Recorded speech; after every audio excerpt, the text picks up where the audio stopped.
Στο Νάσβιλ, στην πολιτεία Τενεσσί, υπάρχει άλλος ένας Παρθενώνας. Είναι το πιστό αντίγραφο του δικού μας Παρθενώνα, ίδια έκταση, διαστάσεις, ανάγλυφα, μετώπες, αετώματα.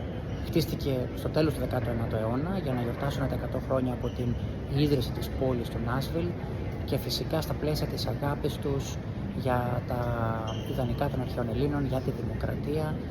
Γενικά η Αμερική είναι ένα κράτος το οποίο θεμελιώθηκε πάνω στα Έλληνο-Ρωμαϊκά και Ιουδαιοχριστιανικά ιδανικά και το δείχνουν με όποιον τρόπο μπορούν, τόσο στην πρωτεύουσα στην Ουάσιγκτον DC αλλά και σε πολλά άλλα μέρη της Αμερικής. Είναι πραγματικά εντυπωσιακό. Όποιος έρθει στην πόλη του Νάσβιλ στο Τενεσσί ή κάπου κοντά, καλό είναι να δοκιμάσει να το επισκεφτεί. Θα βάλω μερικές φωτογραφίες και από τους εξωτερικούς χώρους. Το Χρυσελεφάντινο άγαλμα της Αθηνάς είναι πραγματικά εντυπωσιακό, είναι τεράστιο,